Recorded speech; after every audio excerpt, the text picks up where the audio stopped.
الحمد لله الذي بنعمته تتم الصالحات. أشهد أن لا إله إلا الله وحده لا شريك له، وأشهد أن محمدا عبده ورسوله لا نبي بعده. اللهم صل على محمد وعلى آله وصحبه ومن تبعهم بإحسان إلى يوم الدين. أما بعد.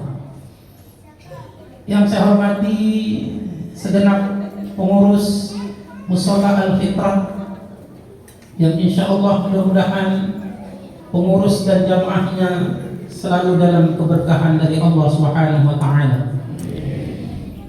Yang saya hormati segenap jamaah, ibu-ibu dan bapak-bapak, yang mudah-mudahan semua yang hadir di malam hari ini akan mendapatkan ampunan dan rahmat dari Allah Subhanahu wa Ta'ala. Jamaah, oh jamaah, alhamdulillah. Udah kayak Ustaz Maulana kayaknya. Tema kultum tarawih kita pada malam hari ini yaitu puasa sebagai sarana perubahan. Apa Pak? Puasa sebagai sarana perubahan. Ibu bapak hadirin jamaah rahimakumullah, puasa mengajarkan kita tentang perubahan. Ramadan banyak yang berubah. Waktu makan berubah, waktu tidur berubah. Orang yang tidak soleh berubah jadi soleh pas Ramadan. Yang tidak rajin ke musola Ramadan rajin ke musola. Bahkan saking takutnya diduluin, kadang sejadahnya udah digelar dua. Tahu orangnya kemana ya? Tapi di sini sih nggak ada di sini. Insya Allah saya lihat wajah-wajah orang sudah istiqomah ke masjid semua nih saya lihat. Kalau ada yang kayak gitu itu biasanya jamaah Mushola Al-Fitrah Korea Selatan. Kalau di sini sehari-harinya memang kayak gini, penuh kayak gini. Kalau salat isya'nya. Dan insya Allah mudah-mudahan juga nanti lebih istiqomah lagi pada Ramadan. Ibu bapak hadirin jamaah rahimakumullah, perubahan sebuah keniscayaan, apalagi kalau dia dibutuhkan, apalagi kalau ada al-masyaqqah, sesuatu yang menyulitkan, menyusahkan, memberatkan. Yang awalnya kita diwajibkan Ramadan berubah, boleh dia tidak puasa. Diwajibkan puasa, dia berubah, dia boleh tidak berpuasa. Saat kapan? Wa man kana maridan aw ala safarin fa'iddatun min ayyamin ukhra. Kalau sakit atau safar, musafir, boleh tidak berpuasa, berubah. Yang awalnya wajib jadi tidak wajib. Boleh dia berbuka.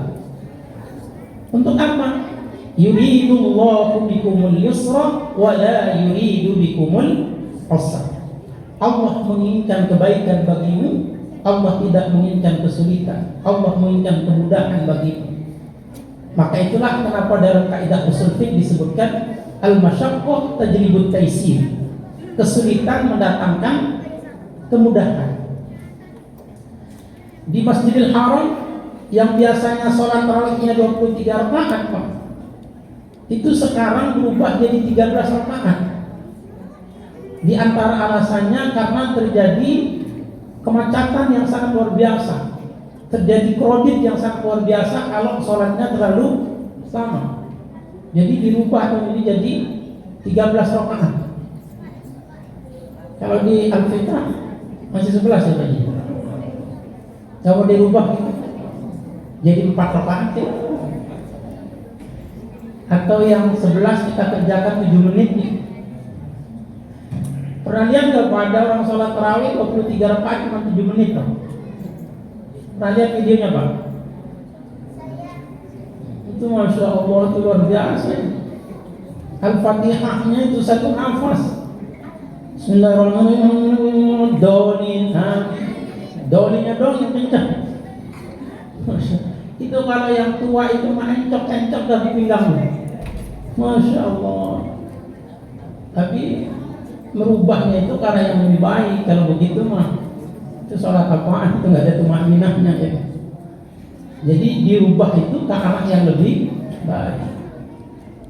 Jangan dirubah kayak ke arah yang lebih buruk. Misal dari yang diwajibkan zakat dan jadi meninggalkan zakat itu jangan. Nah, ada tengahnya. Tinggalkan zakat. Zakat itu tidak populer. Jangan itu, jangan dirubah. Itu rukun Islam itu. Rukun Islam. Jadi yang dirubah itu kalau sesuatu yang menyulitkan, menyusahkan. Makanya dalam hadis disebutkan yassiru wala tu'assiru, basiru wala tunaffiru. Permudah jangan dipersulit, gembirakan jangan ditakut-takuti. Itu kaidah di dalam Islam ini Bapak. Maka dalam dakwah itu dikenal at-taysir fil fatwa wa tabsyir fid dakwah. Mudah di dalam berfatwa, menggembirakan di dalam berdakwah. Itulah agama kita. Jadi perubahan itu sebuah keniscayaan kalau ada kemaslahatan yang ingin dicapai atau ada al-masyaqqah, sesuatu yang menyulitkan, menyusahkan. Ibu bapak hadirin jamaah rahimakumullah, dan puasa ini salah satu sarana perubahan yang terbaik jika kita ingin berubah. Jangankan kita Pak, binatang saja Pak, kalau dia mau berubah itu puasa dulu. Apa contohnya Pak? Ular tuh. Ular itu Pak kalau mau rubah kulit tuh ganti kulit, dia puasanya itu 14 hari tuh. Setelah itu ganti kulit deh. Tapi kalau ular Pak, sebelum dan setelah puasa tetap aja jadi ular nih. Yang bagus itu ulat. Ulat itu yang sebelumnya binatang yang mungkin menyeramkan, gitu ya, menakutkan, menjijikkan, apa aja dimakan, dedaunan habis dimakan. Kemarin saya nanam jambu, habis tuh daunnya dimakan dalam ulat.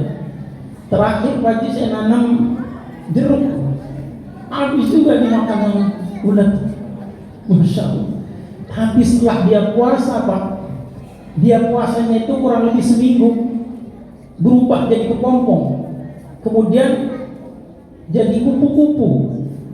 Coba kita lihat Pak, setelah dia berubah, yang awalnya binatang yang sangat menyeramkan, lahir sosok yang sangat indah dan anggun. Kemudian yang dimakan sekarang Pak yang baik-baik, yaitu intisari bunga, nektar. Dan kupu-kupu di mana yang tempat dia makan tidak pernah merusak bunga tempat dia makan. Dan kalau dia berpindah ke bunga yang lain ibu bapak, dia mendatangkan kemaslahatan. Apa sebabnya? Karena dia membawa serbuk sari yang dibutuhkan untuk penyerbukan bagi bunga yang lain, sehingga bunga tersebut bisa berbuah. Ini salah satu iktibar yang sangat luar biasa yang bisa kita contoh. Oleh karena itu ibu bapak, mudah-mudahan kita setelah Ramadan ini lahir dan tumbuh menjadi pribadi yang lebih baik, menjadi pribadi yang penyabar dan pemaaf. Amin. Amin. Ada lemas banget ini kayaknya. Ini ceramah saya berhenti kalau ada dua Pak. Yang pertama sudah 3 orang yang muak. Kalau 3 orang yang muak berhenti saya. Atau yang kedua kalau sudah tidak khusyuk. Tahu dari mana kalau sudah tidak khusyuk? Sudah banyak gerak. Itu cirinya sudah tidak khusyuk kalau sudah banyak gerak. Sampai mana tadi? Dia mendatangkan perubahan, maka kita mudah-mudahan mulai puasa ini bisa merubah diri kita menjadi pribadi yang lebih penyabar dan pemaaf. Kenapa penyabar ibu bapak? Nah, inilah salah satu yang ingin dirubah oleh Allah Subhanahu wa taala bagi hambanya. Dari mana itu Pak Ustaz? Bukankah Rasulullah mengatakan Pak, Kalau kamu dicaci maki, kalau ada yang memarahi kamu, maka jangan dibalas, cukup mengatakan inni sha'im, inni sha'im. Kita disuruh untuk mengendalikan amarah kita. Kita disuruh bersabar. As-sabru ayal habsu. Sabar itu artinya menahan. Jangan dibalas, Pak. Kalau ada yang ngomel-ngomel, cukup mengatakan, Pak, saya lagi puasa, Pak. Bapak kalau mau ngomel habis maghrib aja, Pak. Kalau bisa jangan, Pak. Kenapa kita balas? Habis pahala puasa kita. Maka jangan dibalas. Sabar. Sabar. Dan sabar ini, kata Rasulullah, kalau kita mampu bersabar dalam menahan amarah, la taqdab walakal jannah. Itu sarana kita masuk ke dalam surganya Allah Subhanahu wa taala. Bahkan salah satu yang dijanjikan oleh Allah, wa jannatin 'arduha as-samawati wal ardh uiddat lil muttaqin. Allah telah sediakan surga yang seluas langit dan bumi bagi orang bertakwa. Siapa dia? Wal kadhiminal ghaidh. Salah satunya adalah orang yang mampu menahan amarah. Tadi kata Pak Ustaz ada ghadab, ada ghaidh.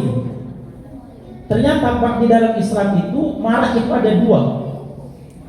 Pertama ada yang disebut dengan ghadab, yang kedua ada yang disebut dengan ghaidh. Pernah dengar enggak, Pak? Pak, masih hidup? Masya Allah. Kan barusan sudah saya kasih tahu, Pak. Kalau belum pernah kayaknya keterlaluan banget ya. Tadi sudah saya katakan, bilang bahwa marah itu ada dua, ghadab dan ghaidh. Dan itu memiliki fadilah dan keutamaan yang sangat luar biasa. Ghadab apa ghadab, Pak? Ghadab itu marah yang biasa. Ya, kita mungkin kesel, ngomel-ngomel, itu namanya ghadab. Nah, kalau ghaidh, Pak, ghaidh itu marah yang kira-kira kita melampiaskannya, yang kira-kira bikin piring terbang, atau kira-kira bikin pengen gampar orang. Wah, gampar ya. Kalau ini gampar, Pak ya. Kalau ini epret ya. Wah, epret ya. Nah, itu kalau mampu kita tahan itu surga yang seluas langit dan bumi. Dan kata Rasulullah lagi di hadis yang dinukil oleh Imam An-Nawawi dalam kitab Riyadhus Shalihin, apa kata Rasulullah? Man kadzama ghaidhan, barang siapa yang mampu menahan amarahnya tidak sampai dia lampiaskan, padahal dia mampu melampiaskan, nanti dia akan dipanggil di hari kiamat di hadapan seluruh makhluk, hatta yukhayyiru min huril 'ain ma syaa, sampai dia disuruh untuk memilih bidadari mana saja yang dia inginkan. Masya Allah. Itu keutamaan menahan ghaidh.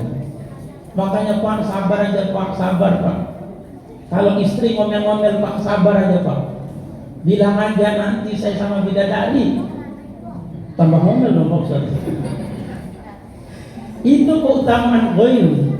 Kalau ghadab baru dapat surga, tapi kalau ghaidh selain surga juga dapat bidadari. Masya Allah. Maka sabar Pak. Mudah-mudahan setelah Ramadan ini kita lahir dan tumbuh menjadi pribadi yang penyabar dan pemaaf, yang akan menjadi wasilah kita dimudahkan untuk masuk ke dalam surganya Allah Subhanahu wa taala. Amin. Oh, aminnya sudah lemas, ini pertanda berarti ceramahnya sudah kelamaan. Sebagai penceramah yang mengerti aspirasi jamaahnya, akhirnya ikan sepat, ikan gabus. Semakin cepat semakin setuju Pak? 7 kali 7 49, setuju gak setuju cukup? Ikan sepat, ikan bawal, berenang di air dingin. Khawatir ceramahnya kelamaan, nanti nasinya keburu dingin. Jangan lupa cuci tangan sampai bersih. Cukup sekian dan terima kasih. Assalamualaikum warahmatullahi wabarakatuh.